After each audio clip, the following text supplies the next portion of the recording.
రోజు రోజుకు corona second wave విజృంభిస్తున్న నేపథ్యంలో తెలంగాణ ప్రభుత్వం రాత్రి 9 గంటల నుండి ఉదయం 5 గంటల వరకు కర్ఫ్యూ విధిస్తూ జీవో నెంబర్ 87ను విడుదల చేసింది.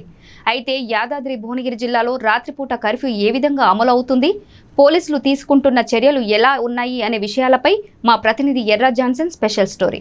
ఆలయంలో ఉన్నాం. కర్ఫ్యూ కొనసాగుతుంది. ప్రభుత్వం అంటే కరోనా కేసులు విపరీతంగా పెడుతున్న నేపథ్యంలో ఖచ్చితంగా కర్ఫ్యూ విధించాలని చెప్పి కోర్టు కూడా రాష్ట్ర ప్రభుత్వాన్ని మొట్టకాలేసిన పరిస్థితుల్లో రాష్ట్ర ప్రభుత్వం జీవో జారీ చేయడం జరిగింది. జీవో ఎంఎస్ నంబర్ 87ను జారీ చేయడం జరిగింది. రవిలో ఎవరైనా బయట తిరిగితే ఖచ్చితంగా కేసులు బుక్ చేసే పరిస్థితి ఏర్పడింది. ఒకసారి చూడొచ్చు మనం. ఇది ఆలేరు సెంటర్ రైల్వే స్టేషన్ దగ్గర ఉన్నాం. మనం ఒకసారి పీస్ఫుల్గా అంటే ప్రశాంతమైన వాతావరణంలో ఆలేరు ఎట్లుందో ఒకసారి మనం విజువల్ చూద్దాం ఒకసారి. మొత్తానికి కర్ఫ్యూలో షాపులు మొత్తం దుకాణదారులు షాపులు మొత్తం బంద్ అయింది.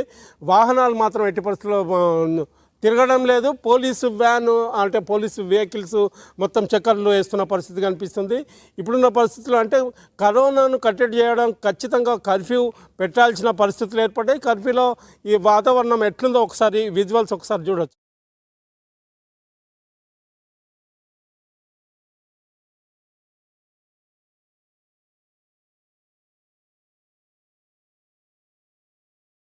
కర్ఫ్యూ పెట్టాల్సిన పరిస్థితి ఏర్పడింది.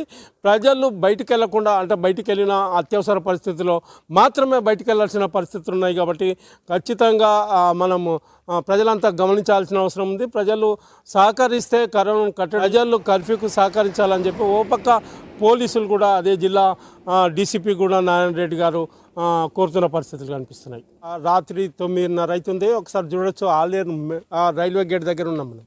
రైల్వే గేట్ దగ్గర ఎప్పుడు ఇక్కడ రద్దీగా ఉండే ప్రాంతం ఇది. జనం ఎప్పుడు రద్దీగా తిరుగుతున్న ప్రాంతం. ఊరికి సెంటర్లో ఉంటుంది, టౌన్కి సెంటర్లో ఉంటుంది రైల్వే గేట్ ఇది. రైల్వే గేట్ దగ్గర ఒకసారి కర్ఫ్యూ దృశ్యాలు చూడొచ్చు.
ఆలేరు జాతీయ రహదారి 163 మీద ఒకసారి చూడొచ్చు మనం.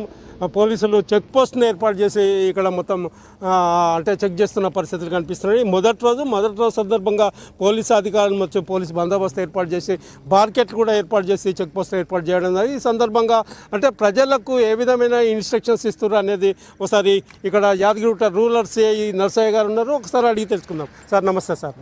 సార్ 11 అవుతుంది. చెక్ పోస్ట్ మొదటి రోజు 9 గంటల నుంచి ఆల్రెడీ కర్ఫ్యూ స్టార్ట్ అయింది. ఈ కర్ఫ్యూ సందర్భంగా ప్రజలకు మీరు పోలీస్ పరంగా ఏ విధమైన హెచ్చరిక కావచ్చు లేకపోతే ఇన్స్ట్రక్షన్స్ కావచ్చు, కరోనా పెరుగుతున్న నేపథ్యంలో ఏ విధమైన ఇన్స్ట్రక్షన్స్ ఇస్తారు జీవో ప్రకారం? ఈరోజు మన తెలంగాణ గవర్నమెంట్ 87 జీవో తీసుకురావడం జరిగింది. ఎసెన్షియల్ సర్వీస్ అన్నీ కూడా వదలాలి. ఈ ఎస్టాబ్లిష్మెంట్స్ అన్నీ కూడా 8 o'clock వరకు క్లోజ్ అయిపోవాలి. పబ్లిక్ ఎందుకంటే ఇప్పుడు ఈ సెకండ్ వేవ్ కరోనాలో చాలా తీవ్రంగా స్ప్రెడ్ అవుతుంది కాబట్టి పబ్లిక్ అందరూ కూడా ఇప్పుడు ఉన్న సిచ్యువేషన్లో సేఫ్గా ఉండాలనే కాన్సెప్ట్ తోటి తీసుకురావడం జరిగింది. మా సైడ్ నుంచి కూడా మేము పోలీస్ సైడ్ నుంచి మా కమిషనర్ సైడ్ నుంచి రిక్వెస్ట్ చేసేది ఏంటంటే ఫస్ట్ ఆఫ్ ఆల్ ఎవరైనా సెల్ఫ్ డిసిప్లిన్గా వాళ్ళంతా వాళ్ళే ఎక్కడికైనా తప్పని పరిస్థితిలో వెళ్ళాలి తప్ప అనవసరంగా నైట్ టైము రాకూడదు. ప్లస్ డే టైంలో కూడా ప్రతి మనిషికి దూరంగా ఉండాలి. మాస్క్ అనేది ఖచ్చితంగా పెట్టాలి. మాస్క్ తోటే మనకు ఉంటే ఇప్పుడు డాక్టర్లు ఏం చెప్తున్నారు, మామూలుగా మనం ఉన్న సిచ్యువేషన్లో ఇంట్లో కూడా పెట్టాలంటున్నారు. స్ప్రెడ్ ఒక్కరికి వచ్చిందంటే ఇది 1 hourలో ఇంట్లో ఫ్యామిలీ మొత్తంకి వస్తుంది. కాబట్టి అందరూ కూడా ఇప్పుడు మనం ఈ 3 months 2 months టఫ్గా అందరం కూడా స్ట్రిక్ట్గా సిస్టమేటిక్గా ఉంటేనే దీన్ని కట్టడి చేయగలుగుతాం. వ్యాక్సిన్ తీసుకోవడం ఇమ్యూనిటీ పెంచుతుంది, కానీ దానికంటే ముందు మనం సెల్ఫ్ డిసిప్లిన్గా ఈ మాస్క్ పెట్టుకోవడం, శానిటైజర్ పెట్టుకోవడం, ప్లస్ సోషల్ డిస్టెన్స్ ఫిజికల్గా దూరంగా ఉంటే మాత్రం దీన్ని కరోనా కట్టడి చేయొచ్చు.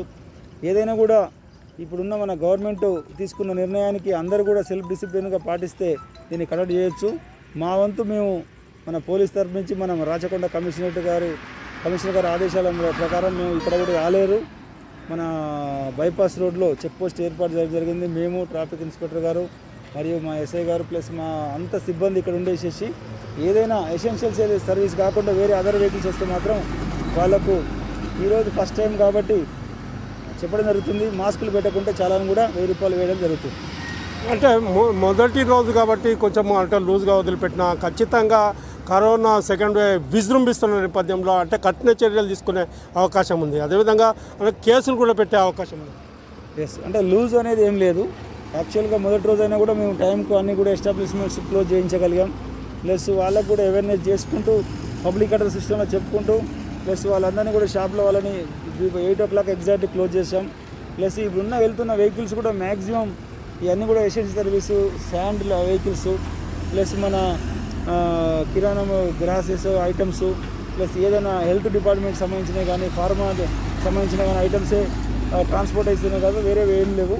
ఏదైనా ఒక ప్రెగ్నెన్సీ ఉమెన్ కానీ ప్రెగ్నెంట్ ఉమెన్ కానీ ఏదైనా హెల్త్ ఎమర్జెన్సీ ఉన్న వాళ్ళని మాత్రం ఖచ్చితంగా మేము ఎక్స్క్యూజ్ చేస్తాం.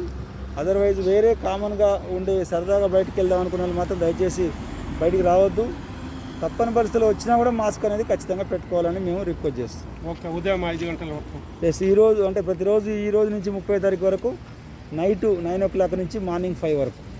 ఓకే, ఇది ఇక్కడ ఉన్న పరిస్థితి. అంటే మొత్తానికి కరోనా విజృంభిస్తున్న నేపథ్యంలో సీరియస్గా తీసుకుంటుంది గవర్నమెంట్. అదేవిధంగా జీవో నెంబర్ 87 కూడా విడుదల చేయడం జరిగింది. రాత్రిపూట కర్ఫ్యూను ఏర్పాటు చేయడం జరిగింది, పోలీస్ బందోబస్తు. అదేవిధంగా ప్రజలను కూడా చైతన్యం చేస్తున్న పట్టణాలే కాదు గ్రామాలు అదేవిధంగా హైవేలు ఇవన్నీ మొత్తం ఇన్స్ట్రక్షన్స్ ఇచ్చి చెక్ పోస్టులు ఏర్పాటు చేసి పెద్ద ఎత్తున పోలీస్ బందోబస్తుతో కట్టడి చేసే ప్రయత్నాలు మొత్తం తీవ్రతరమైన అని చెప్పవచ్చు. కెమెరామెన్ రావితో ఎర్రజాన్సన్.